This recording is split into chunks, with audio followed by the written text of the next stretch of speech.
Okay, so as you can see, I've pulled the engine, Tranny, and transfer case out. 6 bolts, 1, 2, 3, 4, 5, 6 underneath, and it just lifts right out. Drive shaft separate.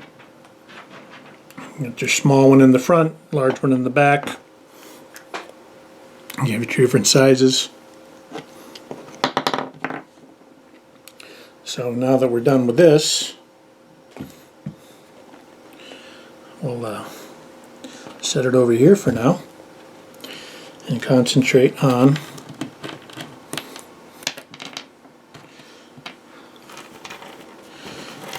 pulling this apart. Now, the instructions that come with this are for the Yeti. So the instructions on how to pull the cage off come in the instructions with the RR10.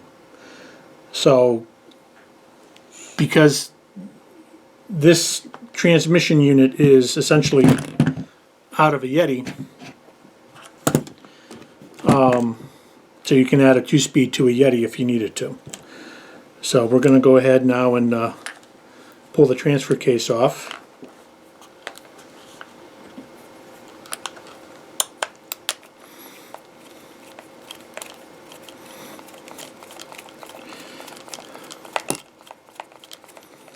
There's just 2 bolts on the back side of it holding it in place. And what I'm noticing with everything on the body, everything that connected the roll cage to the body, all 8 of the bolts, they're all the same size. All the bolts that connected the transmission and transfer case to the chassis, again, are all the same size. So unlike with the SEX10, where you take a transmission off the SEX10, you have four bolts, 2 of which are short, 2 of which are long, and putting it back together, you never know. You never remember which one is which until you put the bolt right up into the gear and have contact with the gear, and thus you strip out your holes. So, and you notice I'm not using a power tool taking this apart. It depends on what I'm doing, but this is new. These are all really tight, so I just didn't want to go for doing that. All right, so those are those 2, and this should just separate out of it. So, forgot one here.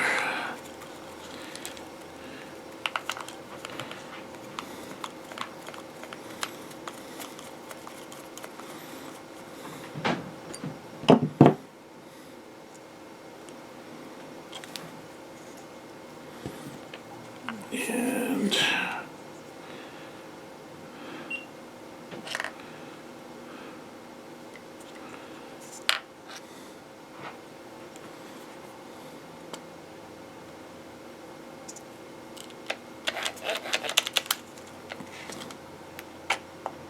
okay, here we go.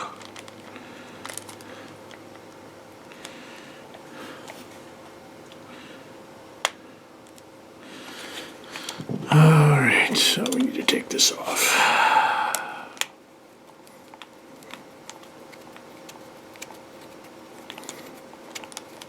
Didn't think I had to take that all apart to get that out, but so let me double check the instructions real quick.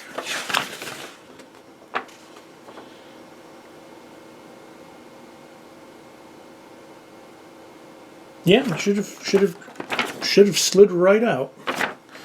I don't have to take this apart. I didn't think so.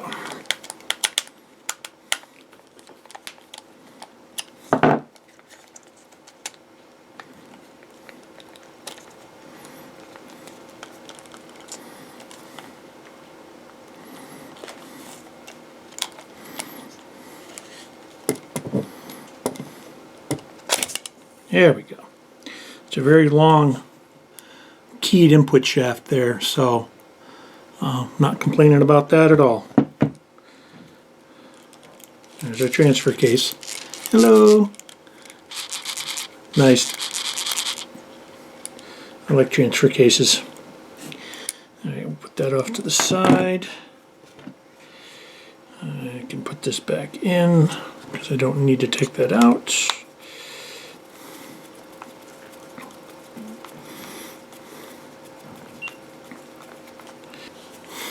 Okay, so 4 bolts come out. I take this apart.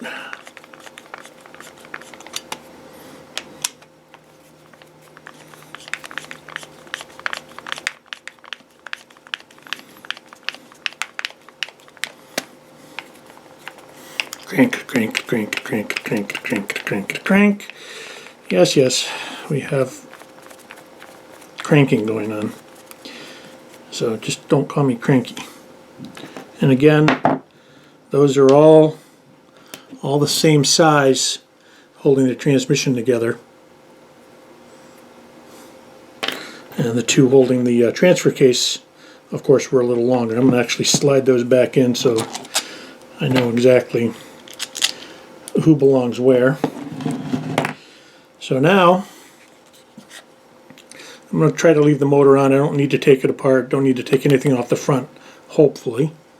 So now we'll just pull that out. And there we go.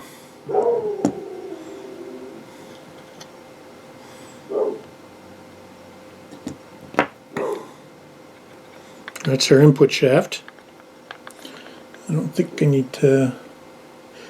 Yeah, I got to pull the input shaft off, so... And here's our gearing. So you got to pay attention to what gears you're pulling and putting in. The high and low range are, you reuse the gears that come out of the transmission. So you have to pay attention to which gears are where, because that's going to, you know, you've got to, you indicate to it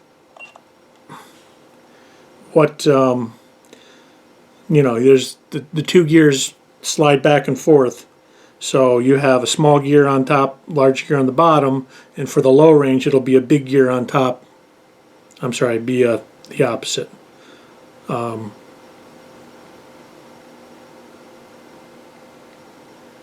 Yeah, low range would be a smaller gear to a bigger gear, and then high is going to be a larger gear to a smaller gear. And those gears are going to sit as we do the build. They're going to sit next to each other on this shaft here, and you're going to have a gear here. This is your slider. That's where the actuator slides back and forth.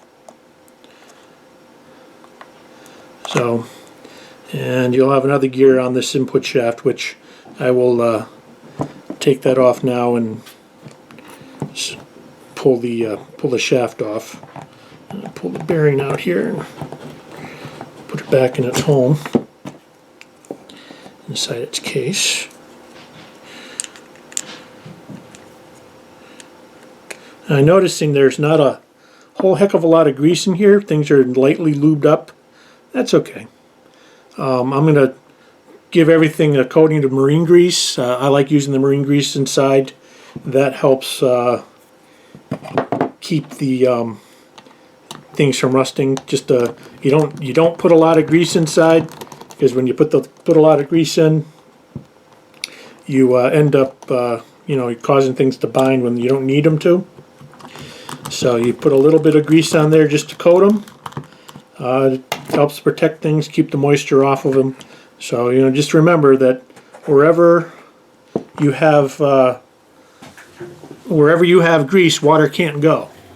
So the water will displace the grease before it goes there. So if you fill a void up with grease, water won't go into it. And I mean, essentially the best way to waterproof something is to fill it up with a light grease. So you see here it's a big 64 tooth 32 pitch pinion, and I'm sorry, spur gear, and I don't see the marking on this, but I think that's an 18 tooth pinion gear, but I'll double check. You can have options to put different pinions on. This uses the slipper clutch that is very similar to the SCX10 Power Wagon. It uses the double plated slipper. Okay, so there's that shaft is out, and I'm going to be able to just pop this right off here. There we go. So I'm going to put that somewhere where I can't touch it and get it greasy. And that's your other clutch plate. And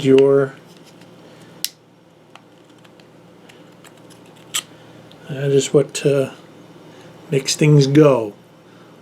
Keyed.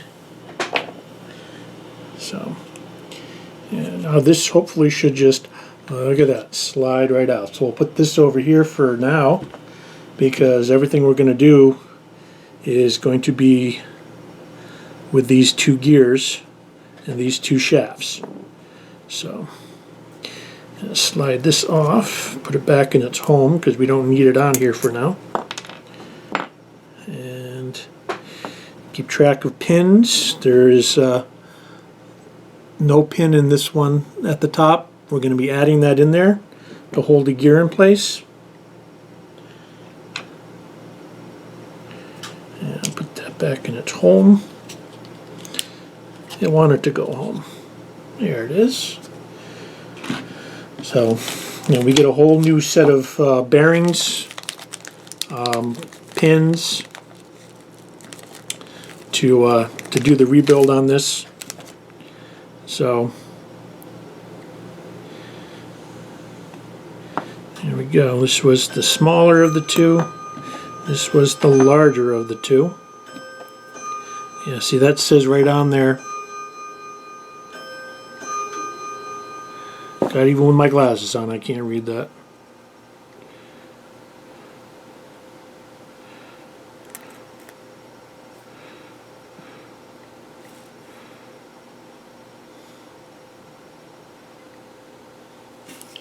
Maybe the camera can read it.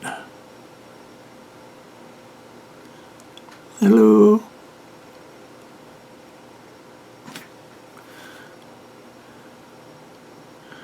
Or not. Anyway, I'll put that on there for safekeeping. And let's see if this one we can read what that one says.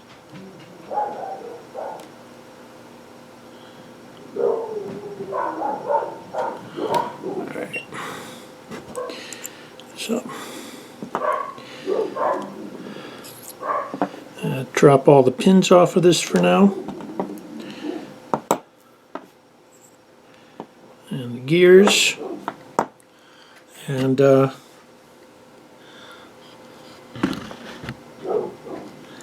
will be back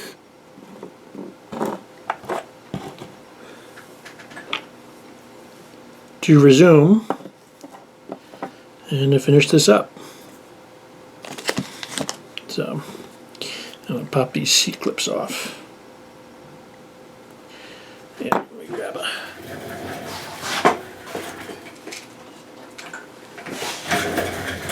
I'm glad these are a little bit larger C-clips. I can't stand the small C-clips that just disappear when you look at them. If I can get it off.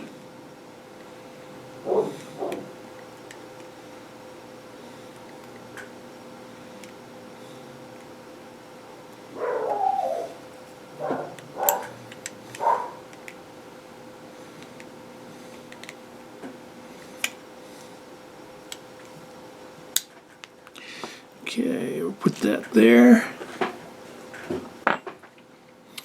And we'll pull this one off here.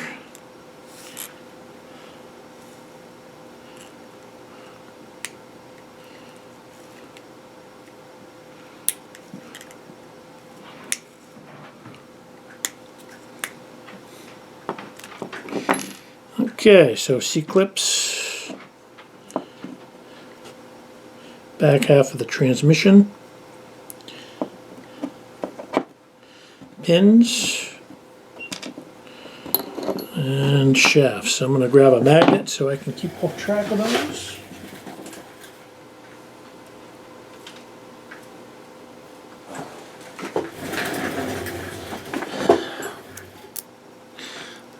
That way I won't lose them. And we'll put that over here with the gears and a little bit of a pile. All right. I'll leave everything for now, and I'll be back soon.